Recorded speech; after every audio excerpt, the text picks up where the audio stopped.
Bonjour à toutes et à tous, ça y est, c'est la vidéo traditionnelle de fin d'année, celle où je vous parle de mes meilleures lectures de l'année 2023. Personnellement, j'aime beaucoup regarder ces vidéos chez les autres, donc j'espère que vous prendrez du plaisir à redécouvrir ces titres dont je vous ai parlé tout le long de l'année, et si vous me regardez pour la première fois, peut-être que ça vous donnera un aperçu de qui je suis et des livres dont je parle sur cette chaîne.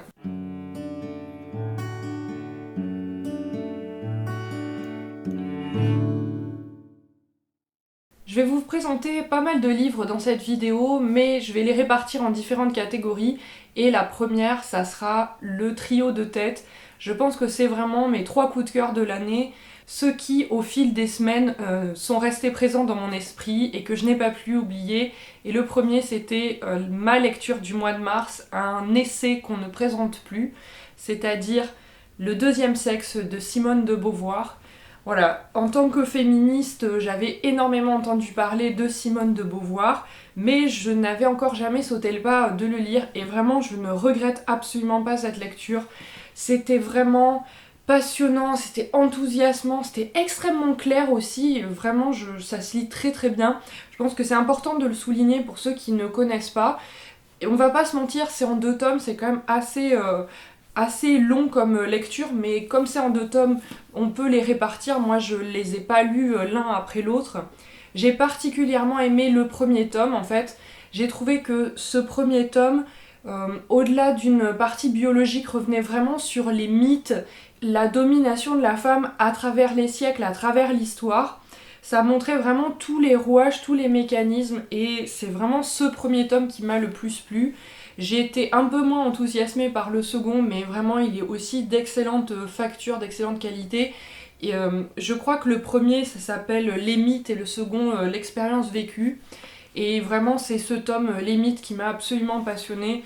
J'ai trouvé ça génial, et même si, voilà, je ne suis pas novice sur le sujet, j'ai déjà lu d'autres textes féministes, j'y réfléchis depuis de nombreuses années, mais là, ça m'a vraiment permis d'ouvrir certains horizons, de comprendre certains mécanismes, et j'y pense régulièrement au quotidien en me disant bah tiens, Simone de Beauvoir, explique ça comme ça, etc.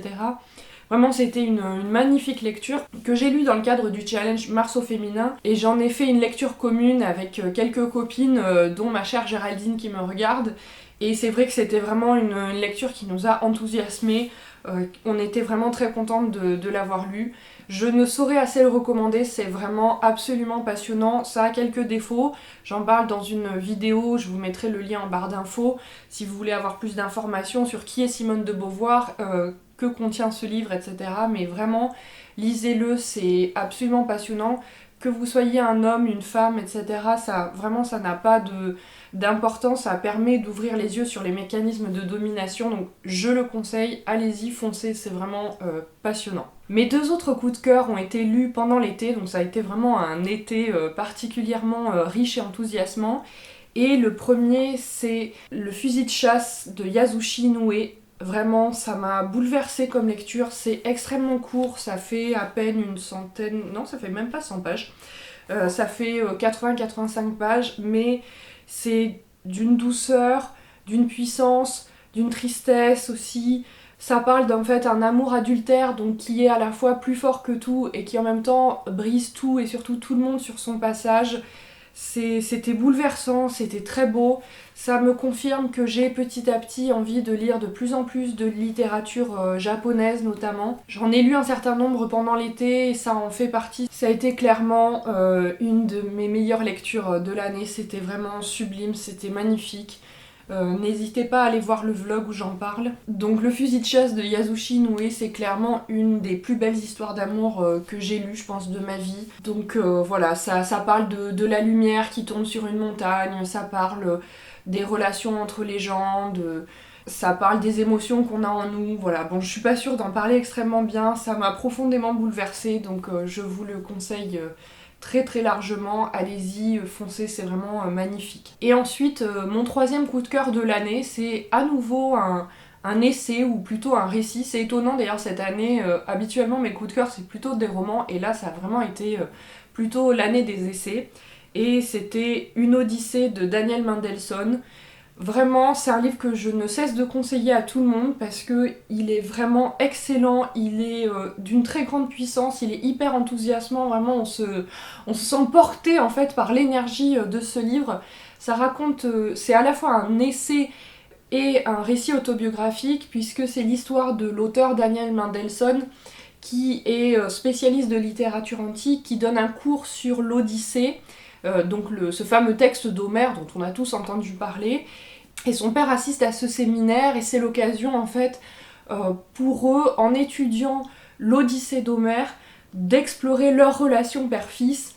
Donc c'est à la fois un essai d'analyse littéraire qui se lit extrêmement bien, qui est absolument passionnant, et en même temps c'est une réflexion sur le rapport au père, le rapport à son histoire personnelle, le rapport à son identité.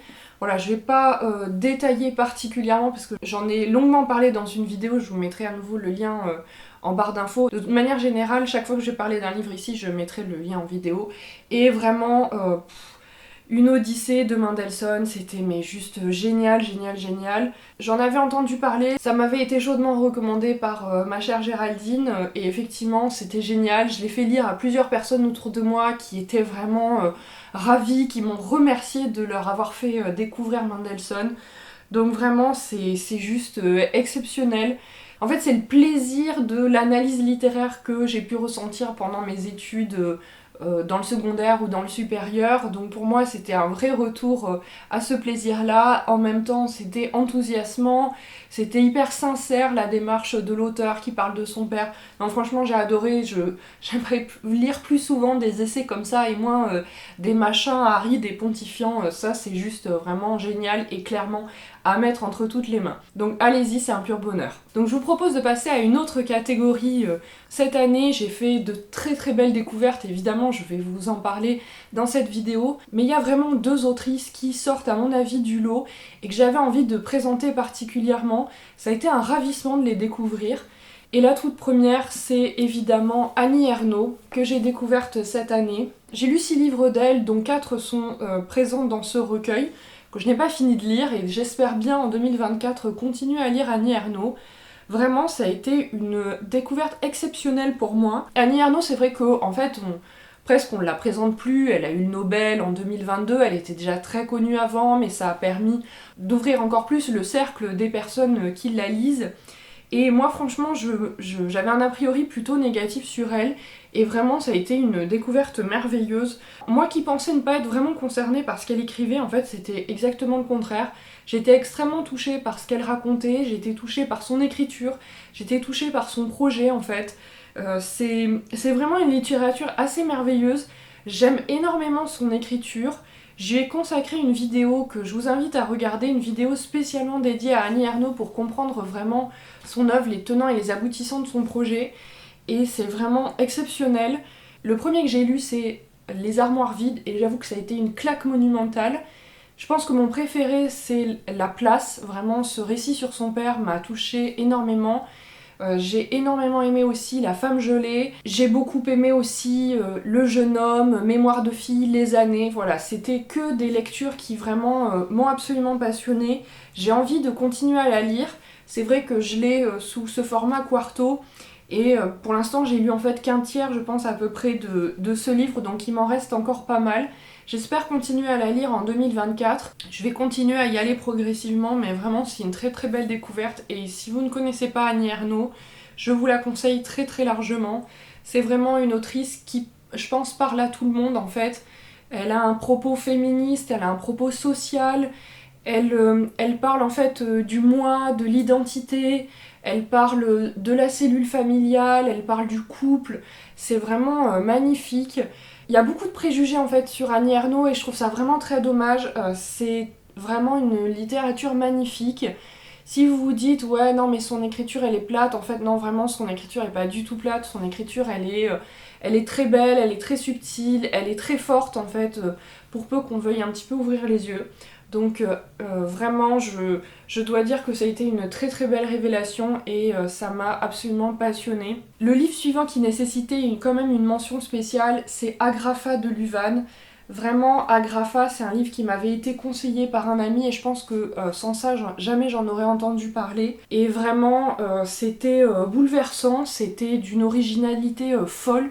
Vraiment, j'ai rarement lu un livre aussi original. Ici, il s'agit en fait d'un vrai faux manuscrit. En fait, l'autrice prétend nous montrer en fait des manuscrits écrits par des femmes qui vivent en communauté dans la forêt au Xe siècle de notre ère. Donc autant vous dire que c'est quand même vraiment très étonnant de voir en fait la langue de ces femmes. Elle en fait aussi une traduction et aussi des commentaires. Donc évidemment tout ça est faux en fait, ces manuscrits n'existent pas, mais c'est une supercherie littéraire que j'ai trouvée vraiment magnifique, bouleversante. Il y a une écriture qui est vraiment à nul autre pareil. C'est assez difficile à décrire, il faut vraiment le voir, le lire à voix haute, le regarder. C'est aussi un très bel objet. J'en avais parlé dans une vidéo où je lis des extraits, où je montre aussi comment ça se présente. C'est un bel objet d'éditeur et moi ça m'a vraiment bouleversée. Je trouvais que c'était un ovni. Et c'est un peu comme une espèce d'étoile filante qui est passée dans mon année 2023 et à mon avis ça mérite vraiment très clairement d'être plus connu. Donc je ne saurais assez recommander Agrafa Luvan, c'est exceptionnel, je vous le conseille très très largement. Là je vous propose de passer à la catégorie que j'appelle celle des vieux amis, c'est-à-dire des auteurs que j'ai déjà lus, la plupart du temps que j'ai déjà appréciés, mais pas forcément que.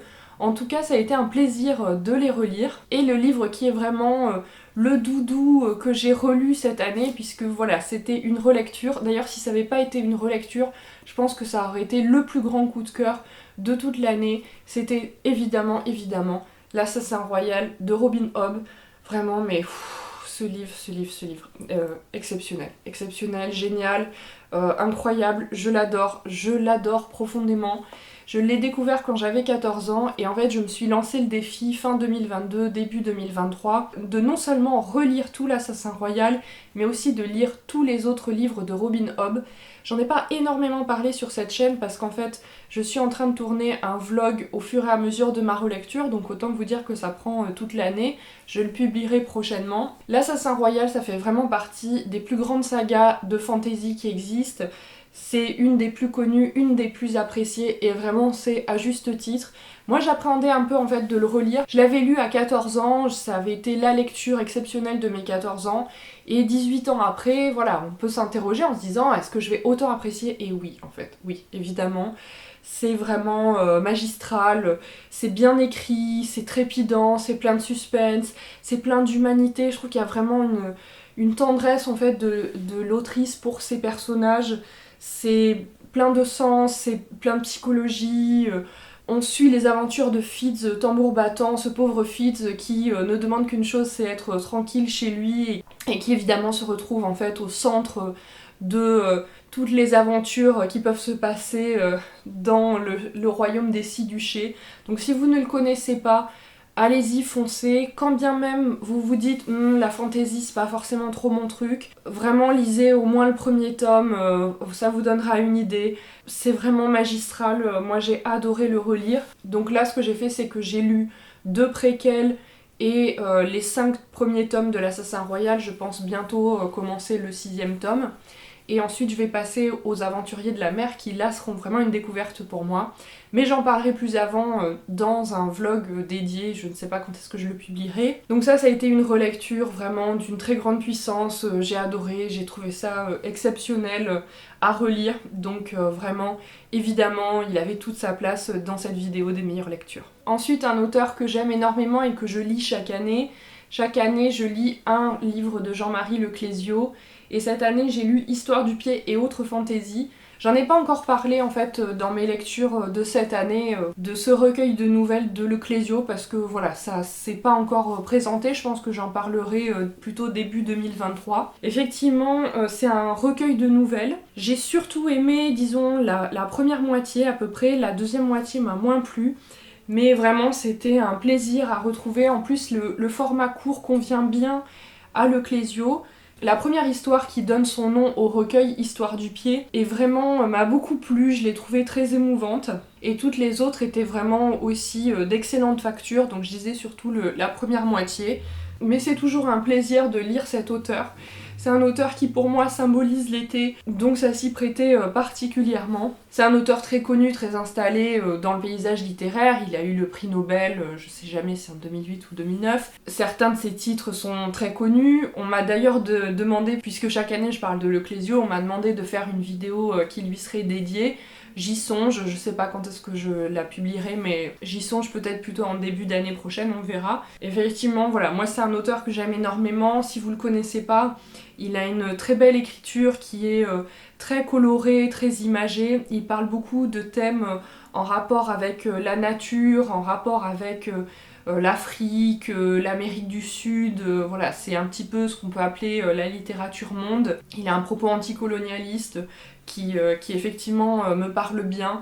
C'est un auteur, c'est vraiment un très grand auteur actuel, donc si vous ne connaissez pas le Clésio, je pense que c'est une bonne porte d'entrée, effectivement, Histoire du pied et autres fantaisies. Je conseillerais aussi pour commencer Onitsha, que j'avais lu l'an dernier, et j'avais trouvé que c'était vraiment une très très bonne porte d'entrée dans l'œuvre de Le Clésio. C'était aussi une de mes meilleures lectures de l'année 2022.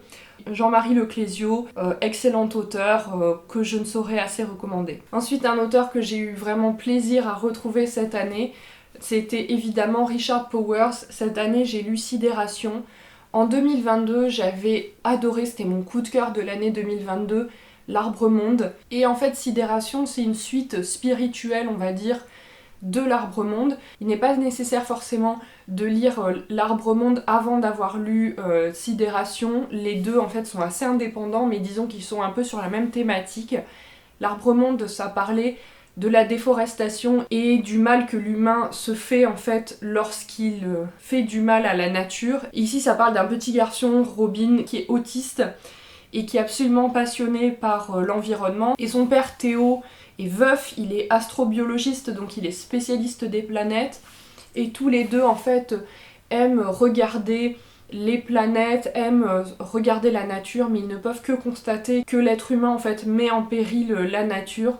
Et donc c'est cette réflexion, en fait, cosmique sur aussi le handicap de cet enfant qui, évidemment, n'est pas sans rappeler quelqu'un comme Greta Thunberg par exemple. Et voilà, c'est donc l'histoire en fait de ce père, de ce fils qui réfléchissent sur leur relation, qui réfléchissent sur le deuil puisque Robin a perdu sa maman, qui réfléchissent en fait sur les étoiles, sur notre rapport à la nature. Et ça se passe dans une Amérique au bord du chaos. Donc vraiment c'était magnifique, ça m'a beaucoup beaucoup plu. J'ai adoré cette lecture, c'était bouleversant. Si vous ne connaissez pas Richard Powers, en fait c'est juste un des plus grands auteurs actuels dans le monde, tout simplement. C'est d'une très grande puissance, c'est extrêmement politique tout ce qu'il fait. Il nous montre toujours une vision extrêmement cosmique dans ses livres. Moi c'est le 3e que je lis de lui et à chaque fois j'adore tout ce que fait Richard Powers. Je continuerai à le lire, j'en ai encore dans ma pile à lire. Mais vraiment Sidération, je crois que c'est son dernier livre.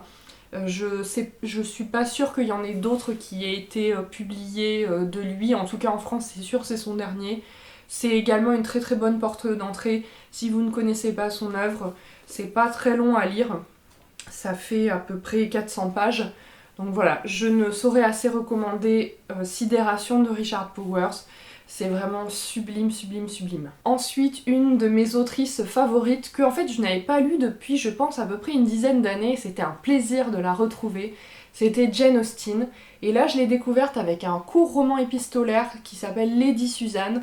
Lady Susan, c'est l'histoire d'une femme qui essaie à la fois de marier sa fille et de se remarier elle aussi. Donc elle essaie de s'en sortir en fait dans une société qui est pas forcément facile avec les femmes, mais elle use et abuse de ses charmes. C'est assez caustique en fait sur ces femmes un peu sans scrupules, prêtes à tout pour faire un beau mariage, pour bien marier leur fille, quitte à détruire des couples, détruire des familles, faire tout contre la volonté des autres en ne pensant absolument qu'à elle. Enfin, c'est un personnage qui est assez narcissique et c'est vraiment très drôle en fait de voir ses tribulations. Donc si vous ne connaissez pas Jane Austen, pourquoi pas commencer par par celui-ci. Effectivement, c'est loin d'être son plus connu, mais moi j'ai eu énormément de plaisir à la retrouver. J'ai retrouvé ce qui fait le sel en fait de cette autrice, c'est-à-dire son côté ultra spirituel. C'est très drôle, c'est très moqueur, mais pas moqueur méchant en fait. Voilà, c'est drôle, on s'amuse, on rit aux dépens des gens. Donc moi j'ai énormément aimé Lady Suzanne et c'était un plaisir de la retrouver. Vraiment, j'ai adoré. Je compte, oui, j'en parle depuis des millions d'années, je compte faire une vidéo spéciale sur l'œuvre de Jane Austen parce que je pense que j'ai tout lu d'elle. Il me manque peut-être juste Sanditon qui est un ouvrage inachevé. Mais voilà, sinon j'ai tout lu et j'adore. Voilà, je sais qu'il y a des gens qui aiment pas du tout. Elle a un peu une image de marque comme quoi, ouais, elle parle juste de Nana qui se marie et c'est un truc pour Nana et c'est évidemment bien autre chose que ça.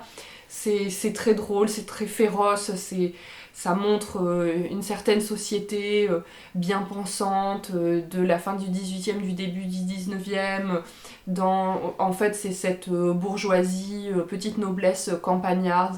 Voilà, c'est savoureux, moi j'adore, je suis une très très grande fan de Jane Austen et j'ai eu beaucoup de plaisir à la retrouver avec Lady Suzanne. Et ensuite, parmi les vieux amis, il y a aussi les vieux ennemis. Cette année, en fait, ça a été pour moi l'occasion de relire l'œuvre d'Emily Brontë. J'avais détesté en fait Léo de Hurlevent quand j'étais adolescente, j'avais trouvé ça beaucoup trop noir, les personnages étaient absolument insupportables. J'ai relu Léo de Hurlevent, j'en ai parlé dans ma dernière vidéo où je parle de mes lectures gothiques. C'était vraiment bien de le relire et je l'ai beaucoup plus apprécié qu'à mon adolescence, mais ça ne fait pas partie de mes meilleures lectures de l'année. Ce qui en fait partie par contre, ce sont les poèmes d'Emily Brontë que j'ai lus au mois de mars dans le cadre de Mars au féminin. C'était une très très belle découverte qui m'a énormément plu. C'est très gothique, il est question de landes brumeuses et de tombes et de ciel gris, etc. Donc c'était absolument parfait. C'est effectivement ce que j'aime chez Emily Brontë, c'est quand même ces ambiances assez exceptionnelles. Donc si vous avez aimé Léo de Hurlevent, je vous conseille 1000 fois ces poèmes. Moi j'ai préféré les poèmes au Haut de Hurlevent, mais les deux sont quand même exceptionnels et ces poèmes, je dois le dire quand même, malheureusement, sont pas très bien traduits dans cette édition. Je pense que c'est une ancienne traduction qui doit être relativement ancienne. C'est une version bilingue. Malheureusement, je trouve que la traduction ne rend pas hommage en fait à l'écriture d'Emily Brontë. Donc si vous lisez en anglais, vous pourrez faire la comparaison entre les deux. Voilà, mais c'est à ma connaissance la seule édition en français qui existe de ces poèmes. J'ai énormément aimé cette poésie, j'ai trouvé ça vraiment très très beau. Ça m'a fait plaisir aussi de lire de la poésie, j'en lis pas assez souvent à mon goût, mais j'essaie petit à petit de m'y remettre. Donc je vous conseille très largement ces poèmes d'Emily Brontë si vous avez envie de Yorkshire brumeux, mystérieux et pluvieux, c'est absolument parfait. Et ensuite, ma dernière catégorie, ce sont les auteurs et autrices que je n'ai jamais lus et qui ont été de très belles découvertes. La première que je voudrais citer, je n'en ai pas encore parlé sur cette chaîne, puisque je n'ai pas encore eu le temps de faire une vidéo. En effet, je l'ai terminée il y a seulement 10 jours. Il s'agit de Anne Brontë. J'ai lu La Dame du manoir de Whitefell Hall. Il y a plusieurs titres qui existent en français pour ce livre. Je crois qu'un des titres aussi possibles, c'est La recluse de Whitefell Hall. Bon, peu importe, en tout cas, c'est le même livre. C'est la dernière sœur de la fratrie Brontë, celle que je n'avais pas encore lue. Et en fait, j'ai le souhait de faire une vidéo spéciale sur les sœurs Brontë. J'y réfléchis beaucoup actuellement. Je sais pas quand est-ce que j'aurai le temps de la faire, mais ça promet d'être une vidéo où vraiment, voilà, qui nécessite beaucoup de travail de ma part, parce que c'est vraiment 3 sœurs parmi les plus grandes de toute la littérature mondiale et qui ont toutes écrit des chefs-d'œuvre. Alors ça, j'en parlerai peut-être plus avant dans une autre vidéo. Pour moi, c'est moins bien que ce qu'ont fait les autres sœurs, Charlotte et Émilie, mais ça m'a quand même énormément plu parce que notamment, c'est hyper féministe. C'est vraiment, je trouve, le plus féministe de tous les livres que j'ai lus des sœurs Brontë. C'est en fait une réflexion sur le mariage et à quel point les femmes se trouvent prisonnières de leur mari lorsqu'elles sont mariées. On y parle en fait d'une femme qui s'est retrouvée en fait à se marier par amour, mais très vite son mari en fait a établi une emprise sur elle et elle a été victime de ses frasques, de son manque de respect, de son égoïsme. Et il y a vraiment des réflexions extrêmement poussées sur la souffrance en fait que subissent les femmes, sur est-ce que c'est vraiment normal qu'une femme subisse ça. Donc évidemment la réponse que donne Anne à cette question c'est non. Et je trouve qu'elle a vraiment une vision systémique en fait du problème. Elle va pas juste dire oh ce type est méchant avec elle. Et vraiment elle dit mais en fait le problème il est au-delà, le problème en fait c'est le comportement des hommes vis-à-vis des femmes. Elle dit qu'il y a quand même un problème globalement par rapport au comportement des hommes vis-à-vis des femmes. Donc c'est quand même quelque chose qui a été écrit dans les années 1840. C'est exceptionnel en fait d'écrire ça pour une jeune femme qui, à ma connaissance, ne s'est pas mariée, puisque je crois que la seule sœur qui se soit mariée, c'est Charlotte. Donc vraiment un ouvrage féministe. Je rentre pas énormément dans le détail parce que c'est pas le but de la vidéo, mais moi ça m'a énormément plu. Je trouve que c'est pas exactement comme les autres livres des sœurs Brontë, je le rapprocherais plus d'un Jane Austen, puisqu'en fait ça parle beaucoup des microcosmes à la campagne, à la ville aussi, voilà, de ces familles qui mettent la pression sur les individus. Donc si vous aimez Jane Austen, allez-y, vous allez adorer. Si vous aimez les sœurs Brontë, vous pouvez aussi adorer, évidemment. Moi j'ai trouvé ça super, ça m'a beaucoup plu, ça se lit extrêmement bien, c'est un peu gros mais en fait ça se lit très très très bien. Je trouve que ça n'est pas aussi bon que les chefs-d'œuvre des deux autres sœurs, c'est-à-dire Léo de Hurlevent et Jane Eyre, mais vraiment ça mérite très clairement d'être plus connu. Je le conseille très très largement, moi j'ai vraiment beaucoup aimé cette lecture. Une autre autrice dont je n'ai pas encore parlé parce que j'ai terminé ce livre je crois il y a 3-4 jours, c'est Vigdis la farouche de Sigrid Undset. C'est un livre qui a été conseillé par voilà, plusieurs booktubeuses qui ont pignon sur rue. C'est vraiment un livre magnifique qui est très court à lire, qui est écrit par une autrice norvégienne mais qui se veut être en fait une espèce de réécriture de saga islandaise. Donc il y a une dimension très forte de Moyen-Âge, de questions d'honneur, de comment les individus en fait font face à leur destin. C'est l'histoire en fait d'une femme qui est amoureuse d'un homme, il est amoureux d'elle aussi, mais il se trouve qu'il la viole et elle est obligée de s'exiler, elle est obligée de vivre en fait en paria. Et elle accouche d'un fils à qui elle dit il faut que tu me rapportes sa tête sur mes genoux. Et donc c'est le récit en fait d'une vengeance. Pour moi c'est pas une histoire d'amour en fait. Effectivement il y a de l'amour dedans, mais c'est l'histoire en fait d'une femme qui a été bafouée, d'un homme qui a perdu celle qu'il aimait à cause de ses propres actes. C'est vraiment le récit en fait de deux êtres qui étaient faits pour s'aimer mais qui ne peuvent pas l'être et donc il y a cette notion d'amour-haine, cette notion de poids en fait de la tradition sur la femme, de comment s'en sortir dans une société qui valorise beaucoup l'honneur, où l'honneur est vraiment quelque chose qui est une loi d'airain en fait, qui est aussi dure que la roche glacée. Il y a vraiment beaucoup de choses autour de l'ambiance de cette Norvège et de cette Islande qui sont très froides, et en même temps il y a ces foyers où il y a du feu.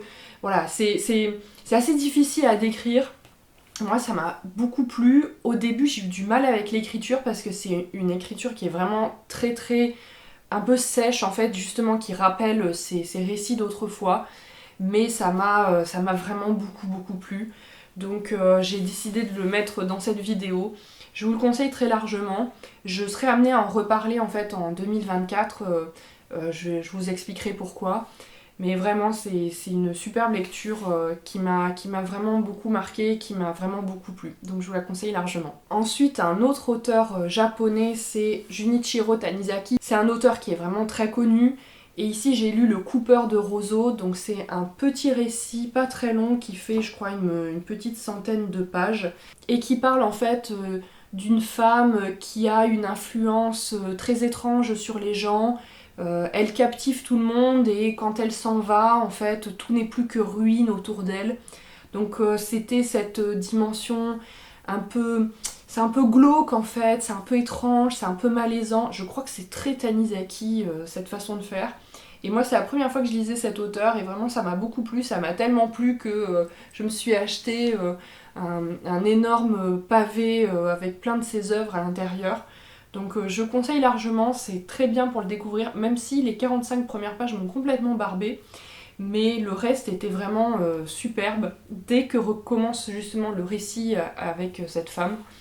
Donc j'ai vraiment envie de lire d'autres livres de Tanizaki. De manière générale, j'ai envie de lire encore plus de littérature japonaise que je n'ai fait cette année. Donc voilà, c'était vraiment une très très belle lecture qui m'a vraiment beaucoup marquée, que j'ai trouvée très envoûtante. Et j'ai très envie d'en découvrir d'autres de cet auteur. Ensuite, une autre lecture très marquante de l'été, c'était La séquestrée de Charlotte Perkins Gilman. En anglais, ça s'appelle The Yellow Wallpaper.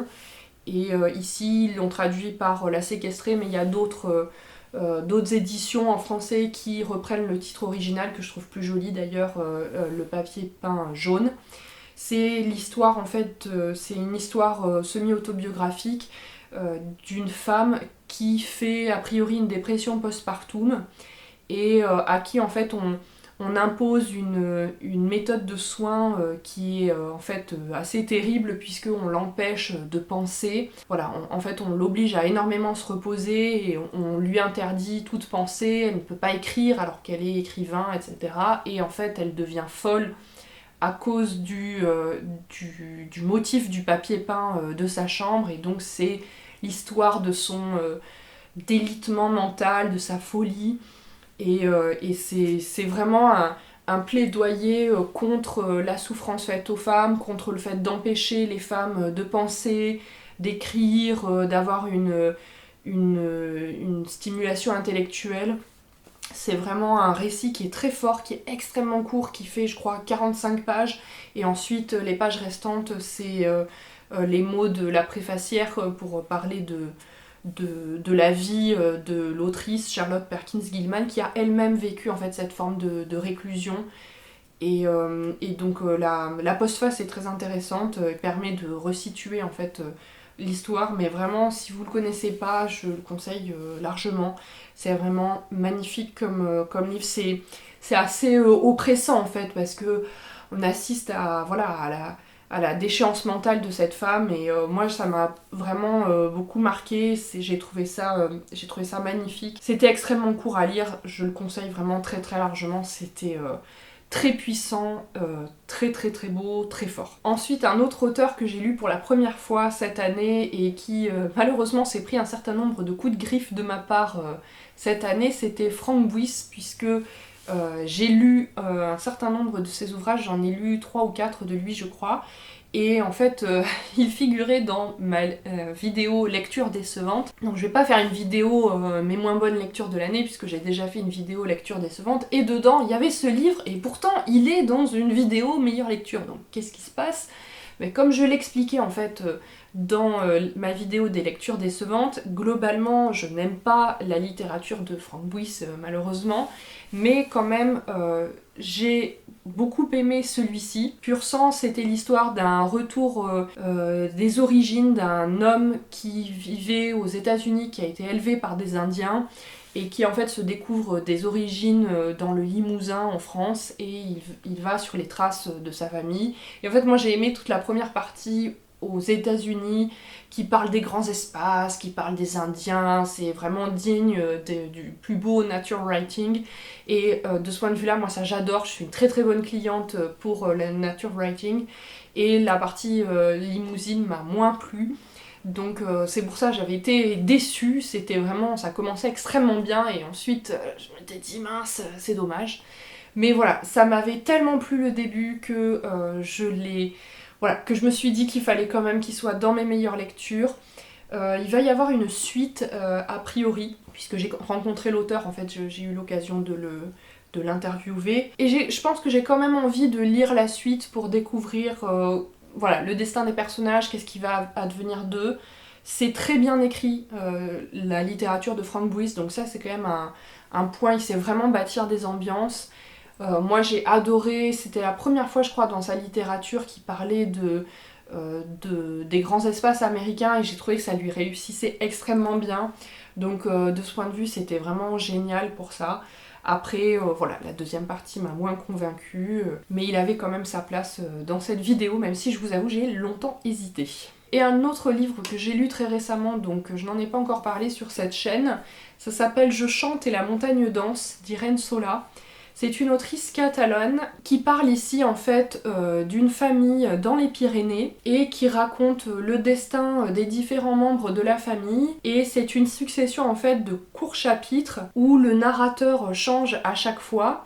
Parfois ce sont des membres de la famille, parfois ce sont des personnes qui sont extérieures à la famille mais qui racontent leur destin, et parfois ce sont aussi d'autres êtres qui parlent, que ça soit des plantes, des animaux, la montagne. C'est une des particularités de ce livre, c'est que la montagne, les Pyrénées parlent, et il y a aussi des fantômes qui parlent. Donc en fait il y a vraiment une difficulté à distinguer qu'est-ce qui fait partie des vivants, qu'est-ce qui fait partie des morts. Il y a une réminiscence de l'histoire des Pyrénées puisqu'il est question de la retirada. La retirada c'est l'exil en fait des Espagnols qui fuyaient la guerre civile, donc on parle quand même sur certains jours de 500 000 réfugiés en l'espace d'une journée. Ça a duré plusieurs jours, ils sont arrivés en France, ils ont franchi à pied les Pyrénées pour fuir le régime de Franco qui était en train de gagner, et bon, après le but de cette vidéo c'est pas de faire un cours d'histoire sur la retirada. Voilà, la France s'est retrouvée un petit peu débordée par tous ces exilés, et voilà, moi j'habite en fait dans le sud de la France, partant clair je vois les Pyrénées, donc les Pyrénées c'est quelque chose qui est important pour moi, et je vis dans une région où effectivement il y a énormément de gens qui sont issus de cet exil dans les années 30.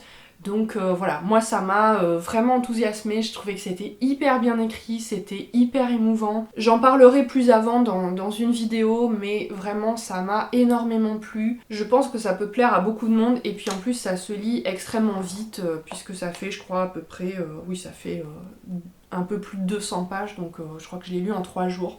Voilà, donc Je chante et la montagne danse, vraiment à découvrir, moi j'ai adoré, j'ai trouvé ça sublime. Ça m'a beaucoup plu, et puis ça permet aussi de se reconnecter un peu à la nature, à la montagne.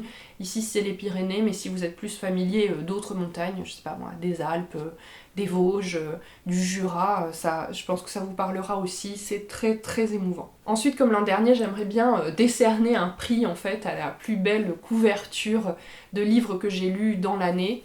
Et pour moi, la plus belle couverture de l'année, c'était quand même celle de La vie invisible d'Adi Larue de V.E. Schwab. C'est un livre de littérature young adulte que j'ai lu au mois de septembre, je crois. Et en fait, j'aime beaucoup la couverture. Je vais essayer de vous la montrer là. Donc c'est une couverture en fait qui est en fait avec une jaquette.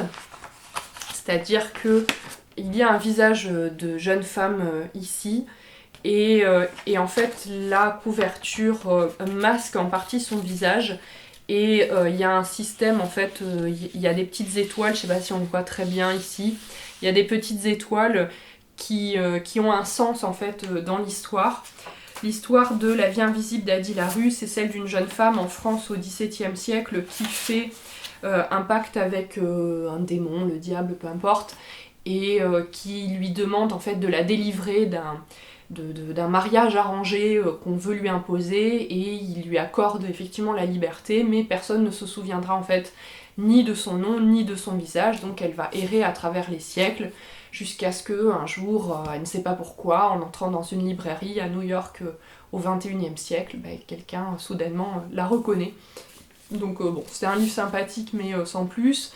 Mais c'est vrai que j'ai beaucoup aimé en fait cette couverture, puisque on voit en fait ce visage qui est caché, qui est un peu brumeux, et qui justement symbolise en fait cette femme qui est éprise de liberté mais qui ne peut pas être reconnue. Donc dans le livre on revient largement sur la douleur que c'est pour elle de tomber amoureuse, et que quelqu'un qui tombe amoureux d'elle, en fait il ne l'aimera que tant qu'il la regardera dans les yeux, dès qu'il tourne la tête, il ne la reconnaît plus, dès qu'il entre dans une autre pièce, il ne la reconnaît plus. Donc tout est toujours à reconstruire avec les gens. Et effectivement, le fait de masquer ce visage de femme, moi j'ai trouvé ça émouvant. J'ai trouvé que c'était une couverture en fait qui était belle, qui était émouvante, qui faisait sens avec l'histoire. Je voulais la signaler et lui décerner un peu ce prix, parce que moi j'adore les belles couvertures, donc j'ai envie aussi de les signaler. Une nouvelle année de Booktube s'achève pour moi. En 2024, je vais continuer 2 projets que j'ai commencé en 2023 et dont j'ai un petit peu parlé. Donc je vais continuer à lire les œuvres de Robin Hobb, j'en parlais tout à l'heure. Je vais lire, je sais pas si j'aurai le temps de le lire d'ici la fin de l'année, le 6e tome de l'Assassin Royal, et ensuite je vais commencer Les Aventuriers de la Mer, donc là ce sera une découverte.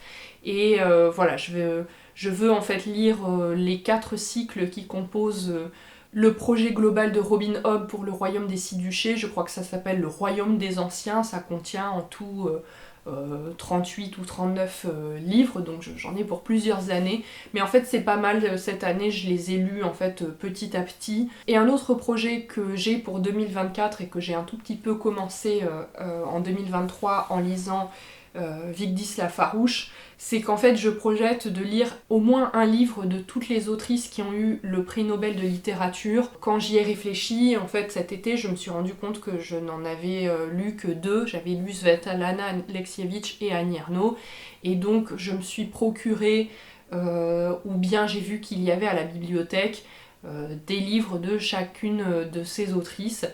Donc ça va être un petit peu mon marathon de découvrir toutes ces autrices. J'ai commencé avec Sigrid Undset, que j'avais déjà dans ma pile à lire. Et effectivement, c'est une très bonne découverte.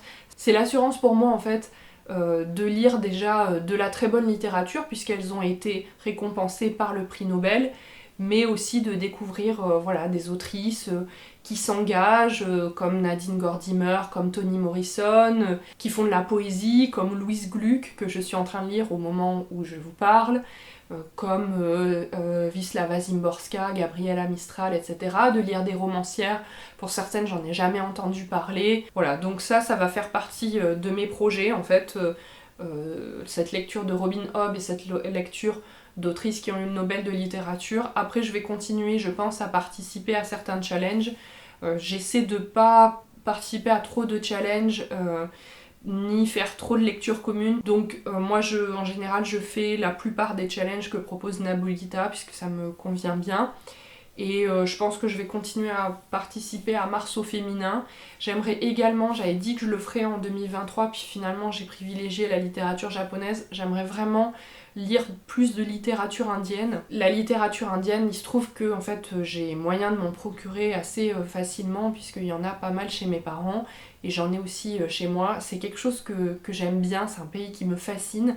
J'avais lu une autrice indienne cette année, d'ailleurs j'avais lu Ambai, et ça m'avait bien plu. C'est un pays sur lequel il y a beaucoup à dire. Je trouve que c'est une littérature qui est connue, mais qu'on voit un peu moins passer sur les réseaux sociaux, en tout cas ceux que je peux suivre évidemment. Et ça me ferait plaisir de pouvoir en lire et de pouvoir en parler, de pouvoir faire découvrir des auteurs, des autrices, la vie de ce pays qui est un des plus peuplés au monde, mais dont finalement on parle peut-être pas tant que ça. Ça fait partie des projets et on verra bien au final. Donc cette année ça a été une année de très belles découvertes, il y a eu des très très belles lectures que je vous ai présentées, et je doute pas que 2024 sera à nouveau une année riche et éclectique. Est-ce qu'il y aura des coups de cœur, est-ce qu'il n'y aura pas des coups de cœur, je sais pas trop, mais on verra bien.